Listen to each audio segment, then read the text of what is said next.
Hello my dear students, कैसे आप सभी। उम्मीद करता हूं कि आप सभी एकदम बहुत बढ़िया होंगे। आपका फिर से स्वागत है हमारी एक और लेटेस्ट वीडियो में। आज की अपनी इस वीडियो में हम बात करने वाले हैं टॉप 10 थिंग्स की जो आपको बोर्ड एग्जाम में पूरे पूरे फुल मार्क्स दिलवा सकती है। जी हाँ बच्चों, सीबीएसई लेटेस्ट न्यूज निकल कर आ रही है अभी अभी। और अगर अभी तक आपने अभी अपनी पढ़ाई चालू नहीं की है तो इस वीडियो को फटाफट से जाकर देखिए और फटाफट से अपनी पढ़ाई चालू कर दीजिए, क्योंकि बच्चों इस बार का एग्जाम बहुत ही ज्यादा अलग आने वाला है, डिफरेंट आने वाला है और सालों के एग्जाम से। बच्चों इस वीडियो को देखकर आप अपना जो कमेंट है मुझे नीचे कमेंट जरूर कीजिएगा, मुझे बताइएगा अपना एक्सपीरियंस और किस तरह की आपको लेटेस्ट वीडियो चाहिए मुझे नीचे कमेंट करके बताइए, ताकि मैं आपके लिए और भी प्यारी प्यारी अच्छी अच्छी वीडियोस बना सकूं। तो बच्चों अगर अभी तक आप हमारे चैनल पे नए हैं, चैनल को सब्सक्राइब नहीं किया है तो फटाफट से जाके चैनल को सब्सक्राइब कर लीजिए, क्योंकि ये चैनल देता है आपको सीबीएसई से रिलेटेड हर छोटी बड़ी न्यूज और साथ ही साथ क्लास 10 12 क्रॉस करने के फुल टिप्स। चलिए बच्चों शुरू करते हैं आज की अपनी इस वीडियो को और जानते हैं वो कौन सी टॉप 10 थिंग्स हैं जो आपको सीबीएसई में पूरे पूरे मार्क्स दिलवा सकती है।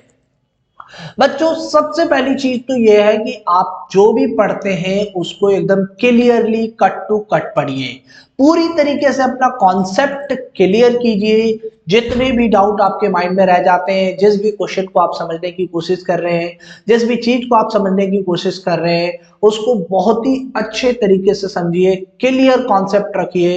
क्योंकि बच्चे इस बार का जो बोर्ड एग्जाम है वो रटने पर नहीं है, समझने पर है। अगर आपने अपना कॉन्सेप्ट क्लियर नहीं रखा तो बच्चे हो सकता है कि आपको क्वेश्चन को समझने में या क्वेश्चन का उत्तर देने में काफी बड़ी परेशानी का सामना करना पड़े। तो बच्चे पहली टिप्स तो यही है कि आप अपना जो कॉन्सेप्ट है, जो भी चीज आप पढ़ते हैं उसको फुल तैयारी के साथ पढ़िए, अच्छे तरीके से समझिए, उसके बैड पॉजिटिव नेगेटिव सारे पॉइंट्स को एस्पेक्ट को देखिए, ताकि आपको वो क्वेश्चन अच्छे से समझ में आए और एग्जामिनर कहीं से भी कुछ भी पूछ ले आप फौरन उसका जवाब दे दें। चलिए बच्चों दूसरे टिप्स की तरफ चलते हैं।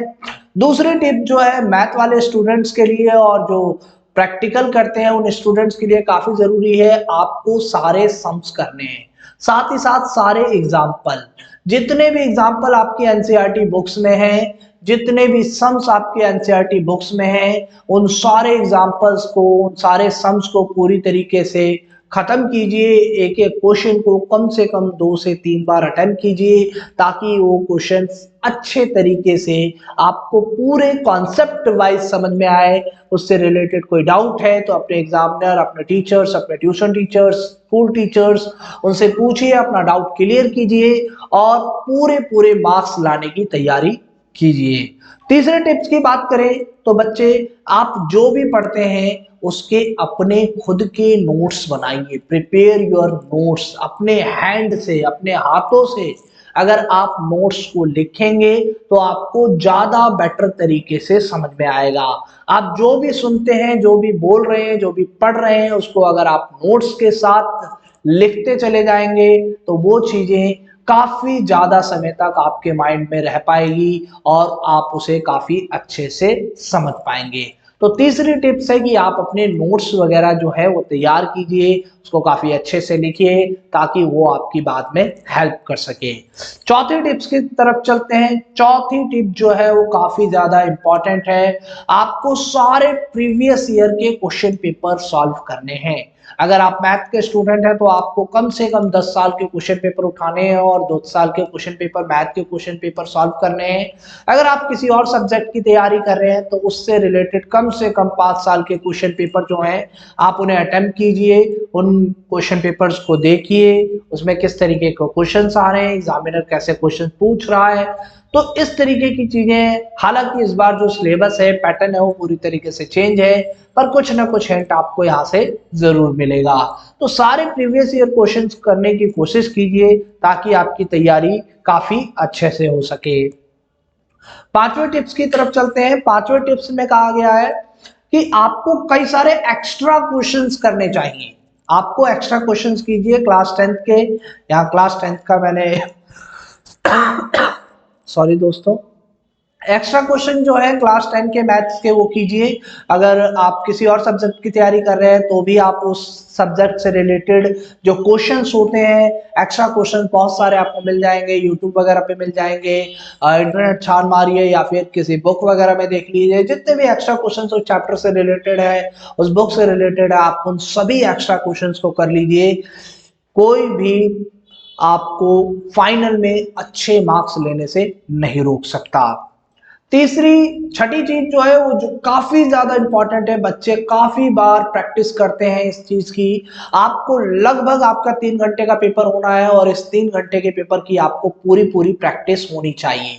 एक पेपर उठाइए, क्वेश्चन पेपर उठाइए और 3 घंटे के लिए बैठ जाइए, सारी दुनिया को बुला दीजिए, मम्मी पापा भाई बहन दोस्त यार फलाना ढिमना ढिमका जितनी भी चीजें हैं उन सारी चीजों को भूल जाइए और उस 3 घंटे तक आप अपने उस क्वेश्चन पेपर पर फोकस कीजिए। टाइम सेट कीजिए, टाइम के साथ उस क्वेश्चन पेपर को लिखना चालू कीजिए और फिर देखिए आप 3 घंटे में कितना पेपर अटेम्प्ट कर पा रहे हैं। अगर आपकी स्पीड काफी स्लो है तो अपनी स्पीड को फौरन बढ़ाइए और फिर से अटेम्प्ट कीजिए 3 घंटे के पेपर को।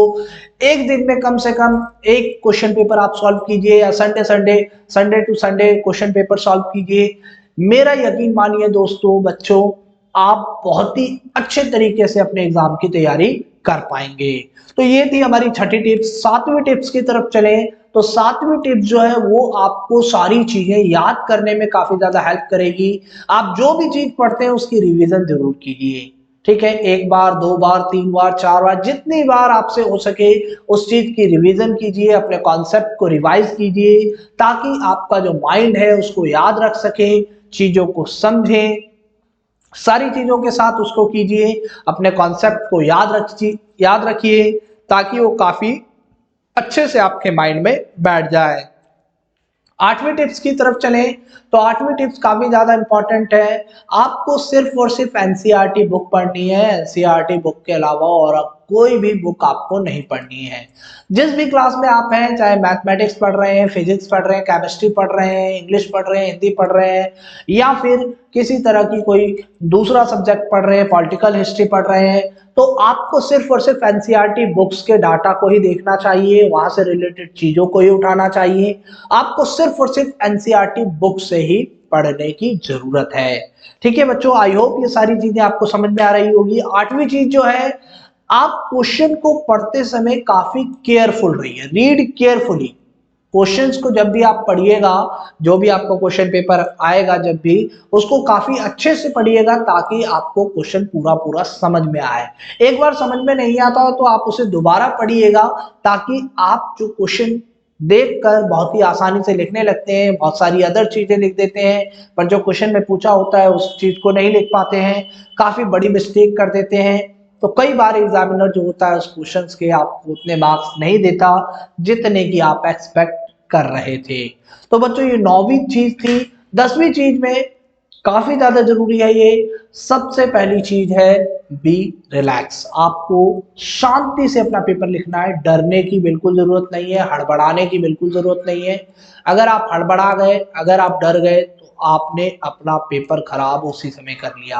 आपको बहुत ही आराम से, बोर्ड जो है वो काफी इजी एग्जाम होता है, ऐसा नहीं है कि काफी टफ एग्जाम होता है। बोर्ड में होता क्या है यार, बस हवा बना रखा है लोगों ने कि बोर्ड बोर्ड बोर्ड है।